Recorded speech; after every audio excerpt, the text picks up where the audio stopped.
dreams are tested every day because the world seem like it's becoming harder every day. But the truth is you're also growing stronger every day.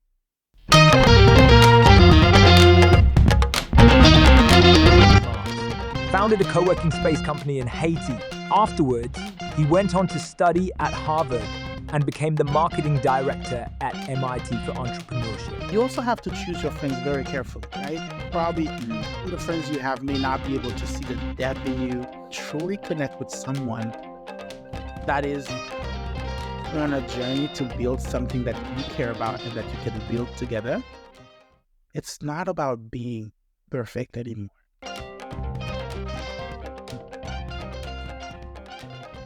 Marc, thank you so much for coming on. I am super excited to be with you. Reconnecting with you after CCon is probably one of the best things I'm going to be doing for my day. So it brings back memories and really an opportunity to chat with young people who are trying to change the world. So excited to be here. No, thank you so much. And the cool thing I always find about Impact and how CCon, connected us and being at a social enterprise conference, the cool thing about it is people have so many different paths that before they get to Impact. We've interviewed people that are in the Impact space, and sometimes it's their parents were highly motivated through Impact. Sometimes it's plenty of different other factors. So I'm really curious, growing up in Haiti, difficult situation, a lot of corruption. I wonder what was your upbringing like, and what made you transition into knowing that Impact is something you wanted to focus on? It's very interesting. Everybody have their own path towards, who they are, becoming entrepreneurs or finding their passion in the issues they care about in the world. It took me a little bit to really understand. I think everything started with me with kind of like, school, being in leadership boards, being president of my class, and kind of like bringing people together. But I did not really understand what that meant until I really went through the entire classic map of Haiti. So when you were born and raised, your family really believes in education, right? This is kind of one of the biggest investment they can, put in you for the future generation. So I went to, to school, tried to be a good student, try to find a good job after I graduated. But throughout my path, there was something about bringing people together. I was always considering myself as a man of middle because I kind of like come from a country where there's a lot of stereotype, skin color, class, wealth. And I was always in the middle of all of those things. And I was always the guy who's bringing people together. That was kind of the first thing that meant a lot for me. So being a school leader was kind of how it started. And then when I got into the world, I started working for the World Bank and the Inter-American Development Bank. That's where I was being exposed to more of the global issues of the world. And that's when I realized that my calling is to really be able to bring people together and empower young people. So started a youth organization out of college that I grew as a parallel thing to my professional career. And then one day, crazy enough, we're talking about CCon. I ended up at Harvard at the CCon conference in 2015. I came with asking myself the question of how do I reconcile my professional career, which is what my parent taught me to do, which was the right thing to do when you come from a country with so many difficulties, and being an entrepreneur, taking risks in a country that's already, hard to rise in. So I decided to become at CCon, honestly, after hearing that speech from the founder, Choka, who was there, about combining, business and impact and social impact. And that's when I realized that connecting those two things is where I wanted to be. So I started researching how I could do that. And that's when I heard about WeWork and co-working spaces and all of these things. And that's when I realized that, okay, I could actually build something that can be profitable to be able to fund the impact I want to have. And the impact I want to have is to empower more young people who did not have to go through the, to have the access that I had, being the middle that I was. And really, that's how I ended up becoming an ecosystem builder. And really, my impact on the world is really about bringing people together, allowing them to be a better version of themselves, finding their own passion, and then being able to have the impact that it's meant to have. So everybody has to play their role. So that's kind of where I come from and how I ended up in the space that I am right now. I smile with that so much because there's so much of that I resonate in my own life, and I realize my calling as well is to motivate and inspire others. And that's where the whole idea from the podcast came in. There's so much to unpack there. But one thing that I caught, and you mentioned a lot, it's helping others, right? And I did a LinkedIn post the other day and kind of listed 20 bullet points on what I learned this year. I think perhaps the most important thing I learned was that the fastest way to grow is by helping others. And it seems like you understood that at an early age. And so is there any reason for it? Did your parents kind of instill that in you, or is it just something you picked up and by behavior, you help others and then somehow it benefits you back? How did that come to be? It's funny that you asked that. Because I don't think anyone has asked me that in that way. It made me think about actually school again. The first way I learned that helping others actually was helping myself in a way was actually by being a tutor, right? So, this whole thing about when you understand a class truly is when you can actually explain it to others. Yes. Yeah, of course. Helping others, like back in the days, if I understand that course, I would have like side time where I would actually help others about that. And then I realized that, okay, it actually makes you grow, but it takes a whole other dimension when you get it at the, ecosystem level. And I think it's not something that I kind of like knew as a science that I was doing. It was more like an expression of your passion and really wanting to give yourself to others. But when I was going to really realize what it meant was, again, back in school, when I was in college, I was a university leader. I was in my class committee, and I created a club at school.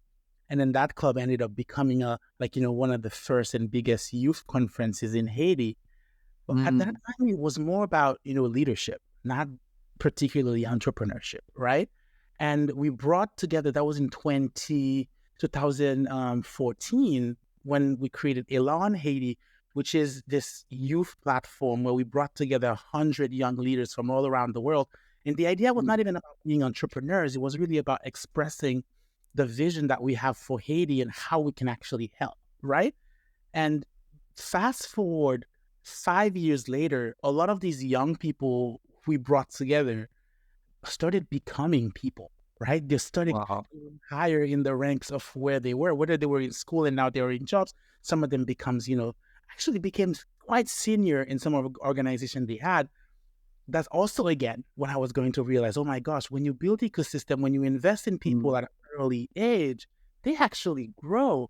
And when they grow, they contribute back to what you're building. So that's kind of where my sponsors were coming from.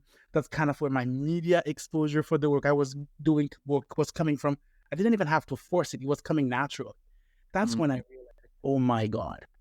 So when you invest time, resources in people early, it actually comes back to you because it amplifies what you're doing when you're honest and really clear about what you're trying to do and where you're trying to go. It actually creates allies that makes whatever you're building bigger. And that's kind of where I realized, okay, this is the way to go. And we have to do this. We enjoy it. It is also very useful. Marc, you sound like you had tremendous success in building ecosystems. And I'm really curious, like, how do you build an ecosystem? If you were to break it into 3 main points, what are the things that are essential to building an ecosystem? Oh my gosh. Okay. I don't want to put my economist hat because that's what I studied in school and graduate school. Yeah. I think it starts with understanding your surroundings.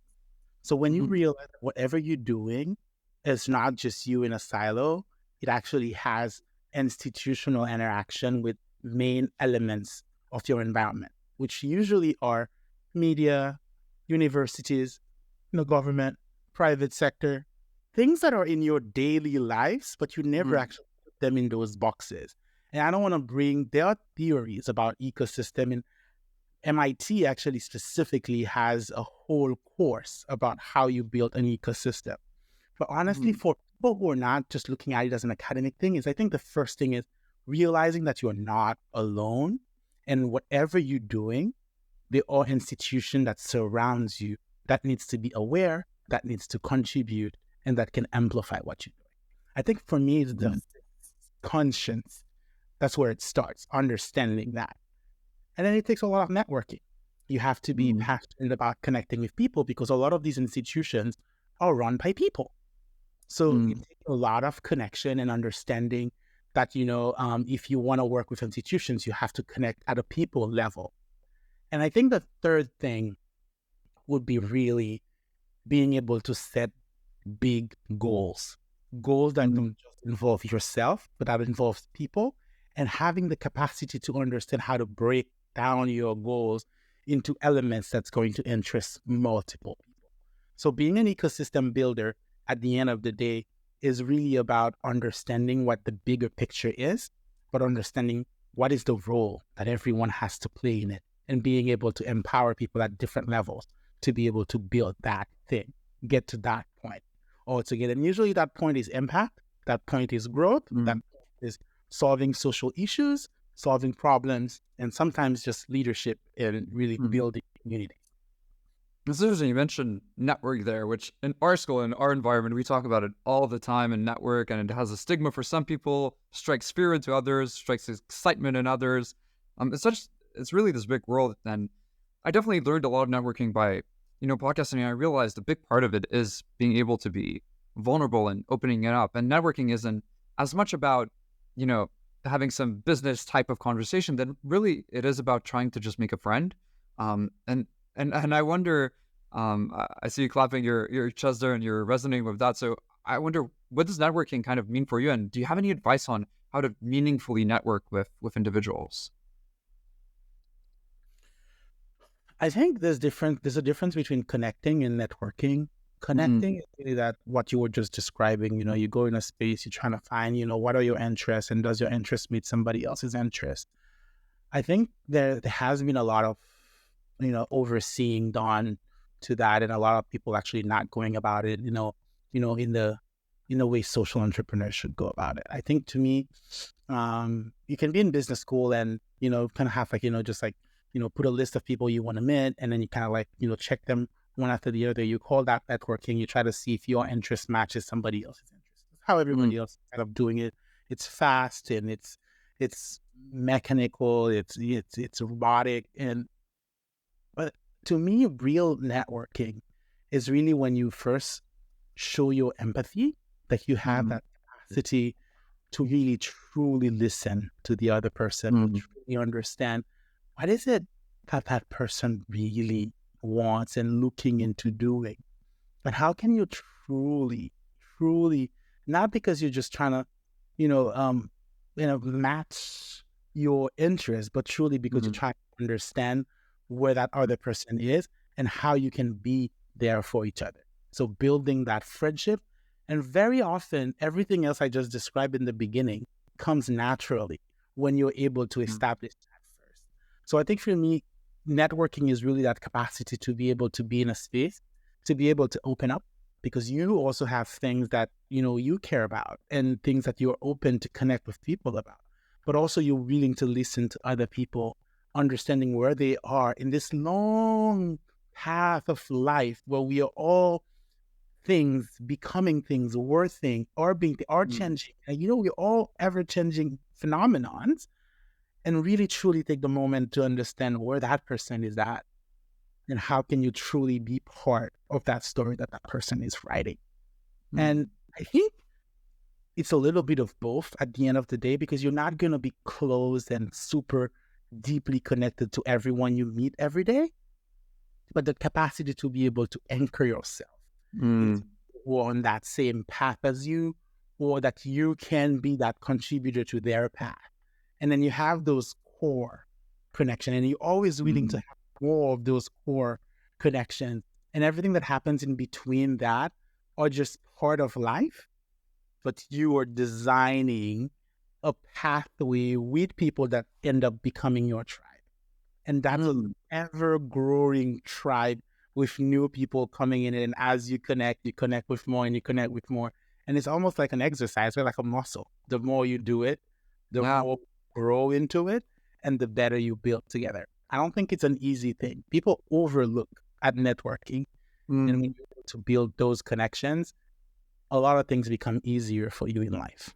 That's what I tell Brandon all the time, or I've told a lot of people, it's almost a numbers game, because the truth is you're not going to connect with everybody on a high level. It's impossible. People have different interests. So often something I always say is it's a numbers game. You go out there, meet as much of people as you can. And I guarantee you at some point you'll meet someone that without saying a word, you'll just connect with because things kind of work out that way.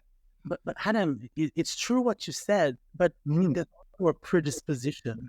Like if you're just doing the numbers game and hoping that the numbers game is just gonna help you connect with someone like Brendan, it doesn't always happen like that because sometimes you don't even look at him the way you should be looking at him. I think it's really about how you come out of the world.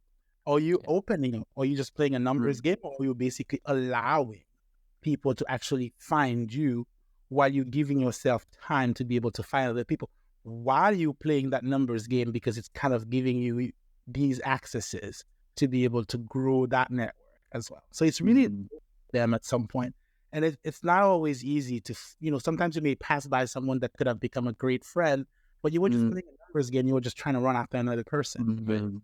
I think allowing yourself time to truly connect with people is an important prerequisite as you're playing that numbers game, because that's also how you're going to be able to connect your interest to things. It is like transaction versus true connection. And it's always playing and balancing with each other. And it's a great game. It's just like everything in life, right? Everything comes at you. You choose, you sort, you realize, but you have to be intentional about that. It's not just going to happen by itself. I think among students, a lot of conversations I've had recently was about connecting with people.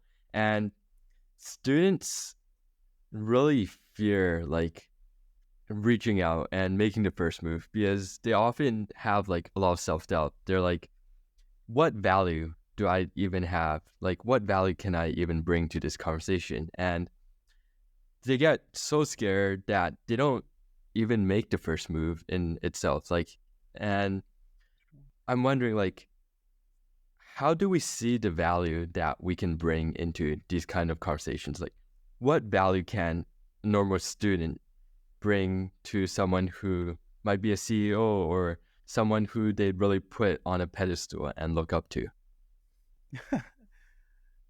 You made me think about something that used to happen to me all the time until I realized that I should stop doing it. And maybe it happened to you, and maybe it probably happened to a lot of people who are listening to the podcast. Has that ever happened to you that you go to a conference or you're in a meeting room and then they're talking about something and you have a burning question and you just tell yourself, oh gosh, that's a stupid question. I shouldn't be asking. Yeah. And then you just sit down and don't ask your question, and somebody else raise their hand and ask the question. And then somebody says, that's a great question. Yeah, that's happened to everybody.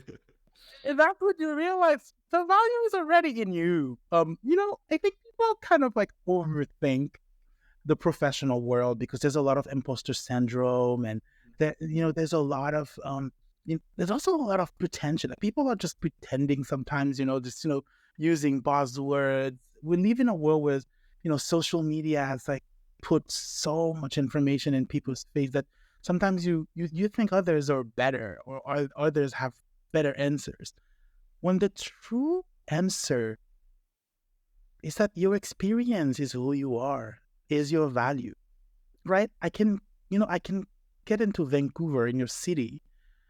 Even if I know all those things that I'm talking about from my past and history, I can be a complete ignorant about your city.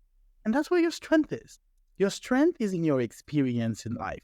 Your strength is in the friendship that you've built. Your strength is in these things that you know, and they don't have to be extraordinary to be true. I think a lot of people just forget to being themselves sometimes because they're just trying to fit in, and they're just trying to be perfect. How do you define being perfect? I think it goes back to the networking question that you were saying. When you truly connect with someone that is on a journey to build something that you care about and that you can build together, it's not about being perfect anymore. It's about being yourselves and continue getting better, right? You're not leaving that behind, right? You're always going to try to continue perfectioning yourselves and building yourself. But you have to do that knowing that you are who you are. and whatever you bring to the table is whatever you had. And what puts knowledge in you is your studies and your experiences. As long as someone is open to listening to that, it's already your value. It's already there. It's already in you, and it's forever continuing to grow. You're working with it. I think what you just said would add so much value to our listeners who are primarily students here at UBC. It's not something that we normally do at the end of the interview is to get people's thoughts on a quote. But the quote left by the previous guest is something that I believe is super relevant to what you're talking to us about today. And the quote comes from a leader at Adidas HQ, and it really ties into your interview with Devin Thorpe at Forbes, in which you were featured. So, huge congrats on that. And the quote goes, "Be the change you want to see in the world." What are your thoughts? Thank you for mentioning that. That interview goes back to 2017 when I was just first starting Banj. The course in my head was all over the moon of who I want to be and the story of Haiti I wanted to tell. I feel maybe time has humbled me a lot because things are much more difficult than I thought that they were. But I think being the change that you want to see in the world to me today means play your role. There's a big machine of a world that is full of problems, that is full of complexities, that is full of unknown. Being the change you want to see today is really making sure that you're playing your part in your community and being the person that you see can bring value where you are. I think sometimes we think that being the change that you want to be is about being a superhero and changing everything. To me, being the change that you want to be is to be that person that understands what is my role to play today. That role may change tomorrow, but really clearly understanding that today I'm a convener. Today I'm pushing the papers. Today I am leading this club. And this is the change I can make today so that I can build on top of it tomorrow to be in another position. But when I get to that other position, I will understand that this is where I'm supposed to be. And this is where I need to create that change. And this is where I need to play my role until I continue growing slowly into who I'm becoming in the future. But every step of the way, I am going to be that change because that change is me. That changes me understanding who's around me.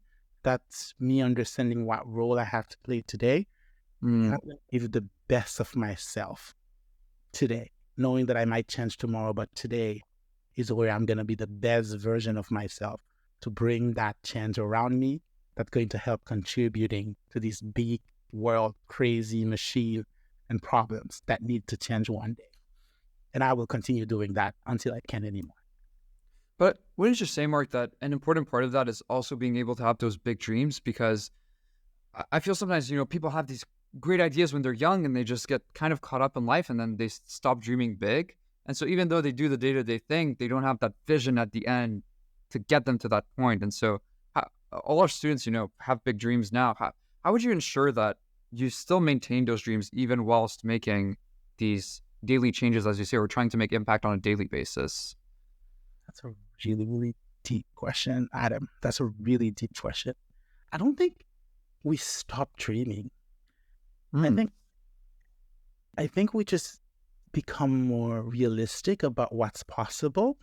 But we realize that the path to the change that we want to make is not just as simple as we think it is. I think the beauty about being young is that you think the path is actually straight. I'm just going to do this and I'm going to change the world. But when you grow a little bit older, you understand ecosystems, you understand complexity. It humbles you in a lot of ways, but it just allows you to realize that this is the road. It's not actually a straight line. It's just like this. But I'm keeping my mind on that big dream. I really want to make that change. But I also understand that the path is not straight, and I'm willing to be the best version of myself at every step of it. When I'm down, when I'm up, when I'm in Haiti, when I'm in the US, wherever I am, I'm just going to continue being that me with that dream, but understanding my reality and building better, not faster. It's very, very. But keep your dream, guys. Like, keep it fired up. I think our dreams are tested every day because the world seem like it's becoming harder every day. But the truth is, you're also growing stronger every day. So keep your dreams, but build strategically and be patient. I believe goal setting, dreaming big, it's usually the easier part of actually achieving that goal. So I'm wondering, Mark, like, do you have an accountability system? How do you turn your ideas into reality? I love your questions, guys. I tell my friends that I put myself in trouble all the time. Do you know how I keep myself accountable? When I have a big thing that I want to do, I call 5 friends and I tell them, this is what I'm going to do. If I don't do it, call me out. However you want to do it. Social media, give me a phone call. I call it putting myself in trouble because I get the pressure of promises. But a lot of people just make promises and then they just like don't care about them, and tomorrow they make a whole lot. But I know I'm not like that. And when I promise something, it means a lot to me. So my accountability system is really my network. Sometimes I actually tweet some of my goals and people call me out on them. Like I remember I commented for something, and it's crazy as you grow your network, your social media network, particularly Twitter. People wake up days and kind of like, Mark, you said you would do this. Where is it? And it's a reminder to go back to the drawing board and say, okay, what stopped me there? Why am I not able to deliver this? So basically, my accountability system is really my network. It's my people. They are been growing for a lot over the years, but they're always going to be the people I need to report back to when I take a commitment. So I never lose an opportunity to put things out there so they can come back at me and always keeping me in check. That's my accountability system. It's so interesting, Mark. Time and time again, through all the people I've spoken with that I just find amazing and successful, the number one quality I always see is self-awareness. And so much of my talks of other students, when they ask me for advice or what can they do, I always bring it back. Start working on your self-awareness. Know yourself, and everything else will follow. You're your own greatest teacher. And then comes the point where, okay, well, how can I be more self-aware? So typically what I say is start journaling, start meditating. I wonder if you found any tips or tricks that you communicate to other people to develop this essential quality.